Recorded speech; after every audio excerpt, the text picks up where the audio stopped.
he hypnotized the bear. Oh, yes. I say, I think we better give something in the way of a song, don't you? Yes. That Shakespeare thing, don't you? The Shakespeare one. Yes, Yes, I didn't. You heard that one? Now, there once lived an Avon, the banks of the Avon, back in those faraway days. Pre-priestly and bridey and in handwriting tidy, he wrote a great number of plays. If you have leisure, you probably not read Measure for Measure. Coo, what a plot. From this play and others, Puritan mothers should realize in hundreds of ways that Shakespeare was a playboy, in every kind of sense. It's a wonder those who understood him didn't take offense. If Queen Eliza had been wiser, in the Tower she'd have had him confined. But Shakespeare had a naughty mind. William Shakespeare, his monikers, Titus Andronicus, over his folios at Paul. And if you're a reader, Troilus and Cressida should show you the type he wrote for. Very interesting. Oh, well, if knowledge, dear fellow, you'd long to increase, well, you should read Othello. May, what a piece. Desdemona Virago, according to Iago, calls jealousy crime by the more.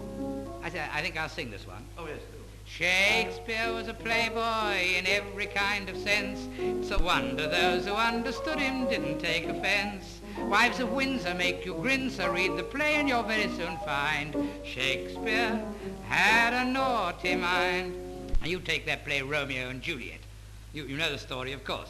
Romeo's parents and Juliet's had a Freud on at the time, so he couldn't call properly. Instead, he called on her improperly one night below her bedroom window. And she said, "Wherefore art thou Romeo?" And he said it was his mother's fault, and he loathed the name himself. And she said, "Well, doesn't matter, San Ferrian. Soft rose by any name would smell like fish." After a bit more equally brilliant repartee, Romeo bundled off, I said, to see a man called Friar Tuck and fix up a wedding, which took place next day in secret, or Sub Rosa, or any other name which would smell of sweet. Meanwhile, Juliet's parents had arranged for her to go to Paris and be finished, absolutely. Paris was a man, by the way, so she would have been, because they didn't realize that she was already married to Romeo.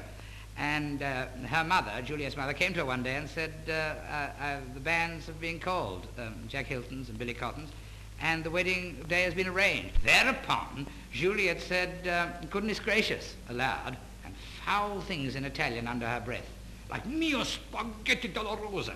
And then she got on her push bike and pedaled away to see Friar Tuck and tell him all about it. And he said, "Well, I know what I'll do. I'll give you some stuff to take." So he gave her a drachm of stuff to be well shaken before taken, and it would put her to sleep for a couple of days, and everybody thinks she was dead, and so they bury her instead of marrying her to Paris and making her a bigamista, which is feminine for bigamist in Italian. And at the same time, he promised to write a Latin postcard to Romeo and tell him all about it. He, of course, Romeo had meanwhile been banished, no reason at all.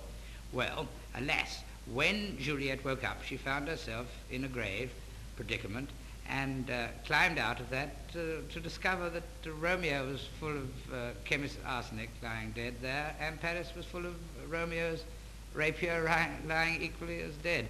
So she misquoted from another play and said, "To be or not to be," decided on the latter, and at once committed harikari, Japanese for "he's a jolly good philo DC." So they put her in the grave predicament again. Now, one thing I own is Venus and Adonis is not as naughty as one would suppose. Likewise, then is The Merchant of Venice, but his sonnets, you ought to read those. If a book's you're the owner in a different class, read Two Gents of Verona. Crumbs, what a farce.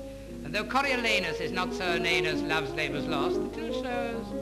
Shakespeare was a playboy in every kind of sense. It's a wonder those who understood him didn't take offense. Your mistake on thinking Bacon wrote the plays, for he was refined, while Shakespeare had a naughty, naughty, naughty mind. Thanks very much, Monte. I do, please. That's fine. Good.